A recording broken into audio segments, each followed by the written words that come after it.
Great. So thanks so much, Tero, for the very nice introduction. And well, as Tero said, I'm Jose Lado, and I will be the lecturer for this summer course. So before we start with the actual lecture, let me just reintroduce ourselves. So I'm Jose, Shabolinu, and Tero are the organizers of this summer school. And if you have any questions regarding practicalities, please let us know, and we will be very happy to help you. And I'm coming from Aalto University, and Shabolinu and Tero are here at Jyväskylä University.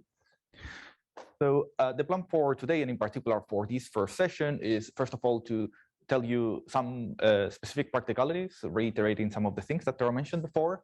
Then we are going to go towards the introduction to two-dimensional materials, giving an overview of the different electronic orders and different heterostructure that we can build with two-dimensional materials, and which advantages and features we have in comparison with other materials. Then later on, we are going to do a very quick overview on the theoretical tools that we'll be using throughout the whole summer school, in particular second quantization, mean field theory, and of course electronic structure theory. Afterwards, we are going to use these tools to explore certain specific examples of how we can control two-dimensional materials by creating van der Waals heterostructures. And then at the very end, we are going to have a short introduction to the Python library that you will be using during this afternoon session and the rest of the afternoon sessions. And that will be the full plan for today's lecture. So then a few practicalities about the course, and let me just reiterate this point. If you have any question, please don't hesitate to ask. And I would say that this is perhaps the most important message that I want to tell you now. I think that the most important thing about this summer school is that if anything comes to your mind, if you have any questions during the lecture, please don't hesitate to ask. Any question is welcome. And I think that everybody will benefit a lot from hearing any kind of question that there may be. And then, of course, if you ask some question and you would not want the question to appear in the recording, please let us know and we will remove it.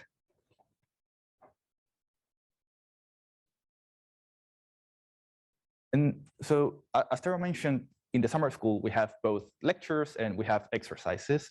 And the main idea of the summer school is actually focused towards the exercise. So the main idea is that you learn how to control and how to engineer electronic properties of two-dimensional materials just by experimenting yourself with a computational tool. So the lectures are kind of the theoretical basis that you need to understand the exercises and to perform the exercises. So keep in mind that all the things that we will be discussing during the lecture are kind of the stepping stone towards the exercises that you will be doing during the afternoon sessions. And of course, the slides will be made available for the exercise sessions and also, of course, after the course.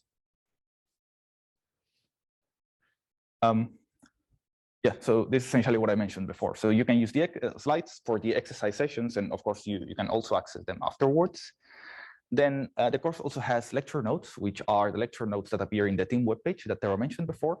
And let me first mention that it is not necessary for you to read the lecture notes. You don't need the lecture notes to do the exercises or to follow the course, but they are just given for those of you that would like to read a little bit more in detail and perhaps dive a little bit deeper on the different theoretical concepts. So don't feel pressure to read them. If you are interested, please read them. And of course, the lecture notes also have a few references that go much more in detail on the different theoretical aspects. And then the most important part, as we mentioned, is the hands-on exercise sessions. So as Tero mentioned, essentially the exercise sessions are kind of hands-on sessions in which you will have a certain software that allows you to do simulations in different types of materials, superconductors, magnets, topological insulators, Moire systems. And the basic idea is that you are giving specific examples on how to use this library. And then you are asked questions to change materials parameters and ask, let's say, a specific point. For example, what do you have to do to that material to turn it into a topological insulator? What happens if you increase the magnetic field, and so forth? And the idea is that you learn how materials behave just by experimenting yourself with this computational tool.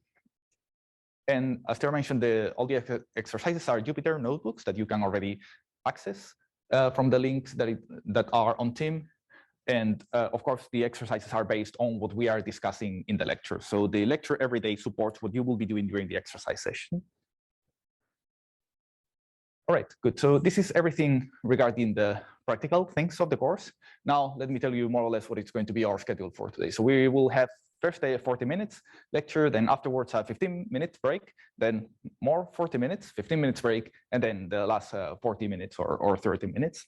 So the idea that in this 15-minute break, we can, let's say, go outside to get some fresh air, and I will ask you some very specific things for you to think about during this 15 minutes. All right, great, wonderful. So this is everything on the non-physics part. So now let us move on to physics and let us move on to the world of two-dimensional materials. So this idea of using two-dimensional materials to engineer quantum matter, it is of course something that we are very excited in physics, but it's something that it is not original in physics. This idea of getting completely new behavior by taking individual components that we know how each individual behaves is something that we see in every single science. So we see this in physics, we see this in chemistry, we see this in biology, in sociology, in psychology, and so forth. So you can think that at each individual level, we have specific entities that we understand completely well. We know perfectly well how each individual atom behaves. We know how each individual element behaves. But then once we start putting elements together and we start getting molecules, we get behavior that it is not so easy to understand, and in particular, it's impossible to understand in practice. And that is many of the things that in chemistry are studied. Then we start putting more and more molecules together. We get cells that have a behavior that is completely different from the individual molecules. Then we get living beings that have a behavior that it's even completely different from the individual cells. We get societies, we get whole species that get new behavior that we would never ever be able to understand from the fundamental laws. This is the idea that we are going to exploit in this course. Of course, at a much simpler level, we are going to stay at the level of two-dimensional materials, but the idea of emergence is essentially what is going to drive our whole discussion during these next few days. And in particular, we are going to see how by combining two-dimensional materials that we understand relatively well, like, let's say, two-dimensional magnets, two-dimensional superconductors, two-dimensional semimetals, we can get behavior that none of those materials have by themselves, and that they would be fairly hard to predict from the individual laws of each material. So this specific idea of generating completely new behavior in physics, and in particular new states of matter from individual components, is of course not something unique from van der Waals materials. And it's an idea that has been in physics for already many, many decades, which is the idea of creating artificial matter by putting individual quantum elements together. So of course, one can use this specific approach of putting different individual atoms together, maybe in the structure that you want, and getting a specific crystal with properties, which is maybe the most straightforward thing. But there are many other ways of doing it. And you can think about all the platforms for quantum engineering that we have, and not only in solid state physics, but also in quantum optics. So if you think in experiments on cold atoms, one is essentially creating an emergent behavior by trapping individual atoms in lasers and creating emergent lattices, creating emergent dispersions, creating emergent quantum phenomena. So the idea of this school is to do this very same idea, but at an intermediate level, at the level of twisted van der Waals material. So our individual components are not atoms and are not atoms with lasers, but are just two-dimensional layers. So our building blocks are two-dimensional crystals by themselves.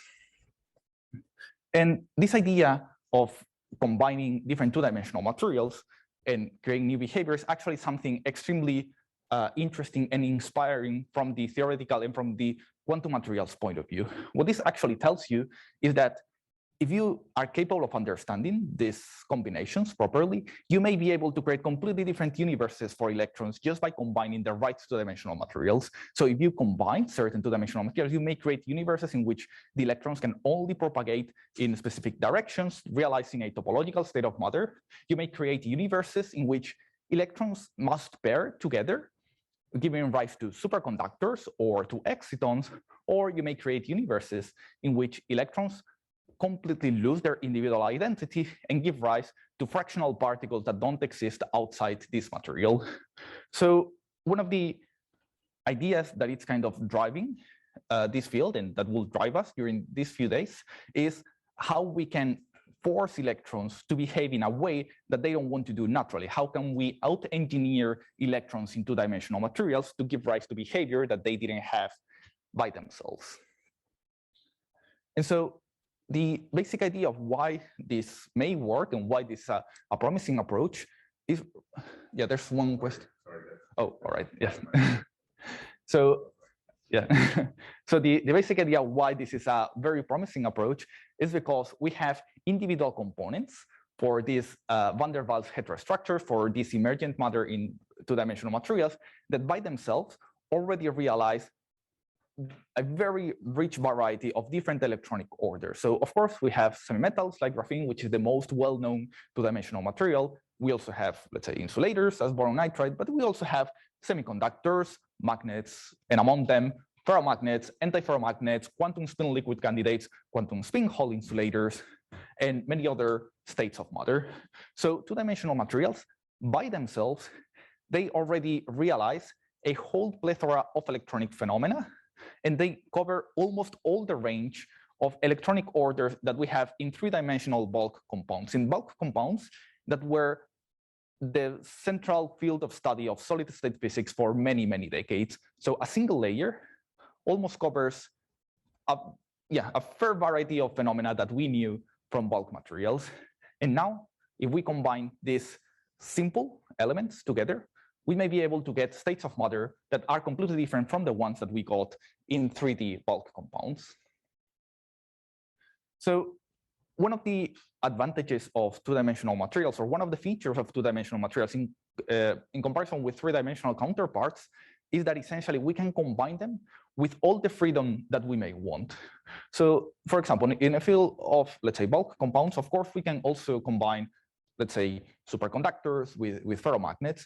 But the problem is that one usually needs to grow one on top of the other together, and they usually have very strong covalent forces or ionic forces, which was a very strong constraint that essentially the lattice constants between your two different 3D compounds have to be very, very different. And you may have very severe problems of, let's say, interface contamination. For example, you may have tons of defects or even oxidation at the interface that can completely destroy any emergent phenomena that you have.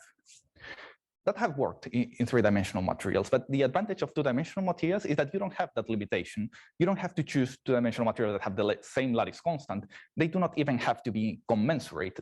You can take one two-dimensional material that has a triangular lattice, another one that has a square lattice or a hexagonal lattice, and you can combine them with all the freedom that you want. And if you tried to do that with bulk compounds, you would get a pretty interesting interface for that material. So that is one of the points. We can combine any two-dimensional material with all the freedom that we want. And a more subtle idea, and a more subtle feature is that we can actually change what is the rotation angle between two-dimensional materials. So we can choose to put two-dimensional materials aligned or at a certain angle or at a certain bigger angle. And although this seems kind of a degree of freedom that at first glance, it may not change too much the electronic properties, it actually gives a huge amount of control for engineering matter. And in short, one can think that just by changing the rotation angle, you can change the coupling, and most importantly, you can change what is the length scale of your electronic state. And this is something that will be very important when trying to engineer correlated states.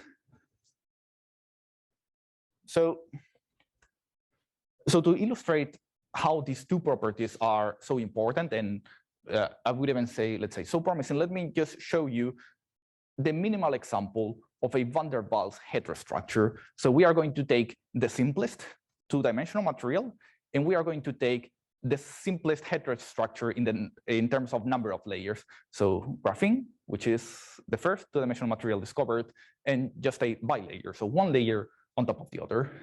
So here's your two layers. On the left, you have one graphene layer. On the right, you have another graphene layer. Then, as we discussed before, we can put them on top of another and we can rotate them. And let's say that we put some certain rotation angle. And when we put a certain rotation angle, we of course see that there's some kind of pattern in real space. This is called a moire pattern, and it's something that is going to happen every time that you put two-dimensional materials that have either different lattice constants or that are rotated with respect to each other. So you can get these Moiré patterns by putting same material on top of another at a certain angle, or just different materials with different lattice constants. So now that you see this Moiré pattern, you can very easily recognize that there are some parts of the pattern that repeat themselves all over space. So and those patterns are essentially regions of space where you have the same stacking between your carbon atoms. And in particular, that stacking is called the AA stacking. So the basic idea is that when you are putting those two-dimensional materials together, you essentially realize some kind of emergent lattice for these regions with AA stacking. So a lattice whose lattice constant is no longer the carbon-carbon distance, but a lattice whose lattice constant is proportional to the rotation angle that you have. And if you start essentially playing with this twisted bilayer graphene, and you start changing very subtle things like the bias in between the layers or just the rotation angle, and let me emphasize that you are all the time with a bilayer graphene, you can realize a huge plethora of electronic phenomena. You can, of course, have semimetals at very, very large angles between graphene layers because they are electronically decoupled, but you can also get superconductivity, correlated insulators, topological networks, churn insulators, fractional churn insulators, strange metals, quasi-crystalline physics, and so forth. All this is just on a bilayer of graphene. All this is just on a system made of carbon atoms in which the only thing that you do is change the rotation angle and change the electric bias that you put between the two layers. So something that is actually really remarkable, and I would say inspiring, is just with the simplest van der Waals heterostructure, you realize plenty of electronic states. And I would say almost all the important electronic orders that we've seen in bulk compounds. So now if you start thinking about all the different two-dimensional materials that we have with their own intrinsic orders, so you could start with two-dimensional material that already have superconductivity, or with two-dimensional material that they already have topological states, or that they already have, let's say, frustrated magnetism and so forth. You may imagine that the degree of freedom that we have is so large that we will likely be able to explore parts of phase diagrams, parts of, let's say, all the possible electronic states in condensed matter that maybe we have not seen so far in bulk compounds.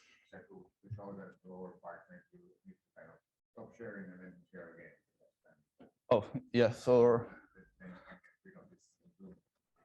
or maybe I can double click here and click back. It doesn't seem to look there, so I think from your computer you stop sharing. No, but I think that this is related with this computer, right? Yes. But it came there because my no. But no. Yeah. All right. Right. Yeah. All right. Great. So this was just to inspire ourselves on what are the different electronic states that we may be able to realize in van der Waals materials. So that was just a very, let's say, a specific example. And let me emphasize that all the electronic states that I told you before, they are not just theoretical predictions. Every single electronic state that I showed you before was experimentally realized.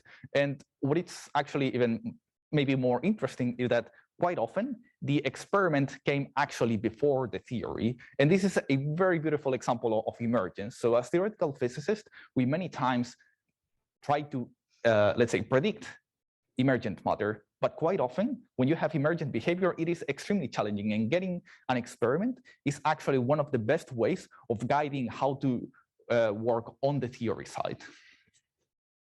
All right, good. So now let us just think a little bit of how are the different, let's say, features that allow us to control this emergent matter in van der Waals materials. So, of course, as I mentioned before, we can combine different two-dimensional materials. We can change the angle between them. But there are also some important notions that I didn't emphasize so far. So the first one is that we can actually control what is the electronic filling of two-dimensional materials electrically. And this is something that stems mainly from their two-dimensional nature. So if you take, for example, a three-dimensional bulk compound and you try to introduce electrons just with a gate, you just can't, because the three-dimensional bulk compound is going to screen any gate that you put. But if you have a two-dimensional electron gas, the two-dimensional electron gas is not so effective at screening gates that you put, and therefore you can change the electronic filling of this system. This is something that is especially useful for graphene, for transitional metal dichalcogenides, where you can actually change how many electrons your material has just electrically with a switch in the lab. And this is a huge game changer for engineering electronic states. Then, of course, we can change the twist angle, as I mentioned before. But then something that is very interesting is that we have plenty of freedom in terms of materials engineering. And let me emphasize what is this.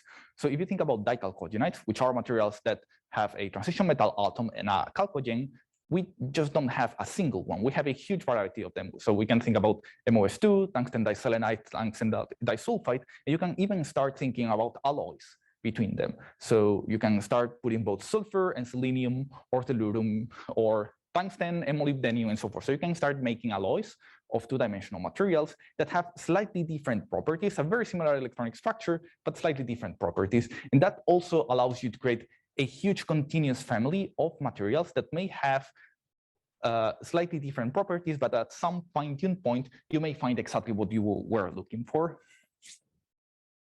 And maybe the last property that is something that we will explore during the exercises is that in two-dimensional materials, we can severely impact the electronic properties via atomic engineering, namely by putting individual impurities or individual atoms in two-dimensional materials. And of course, in two-dimensional materials, this is extremely powerful because since the material is two-dimensional, we don't have a bulk compound, the density of impurities that you can externally control with a scanning tunnel microscope is as large as you want. So if you wanted, you could put even one atom every two atoms that you have in the two-dimensional material, substantially changing the electronic properties.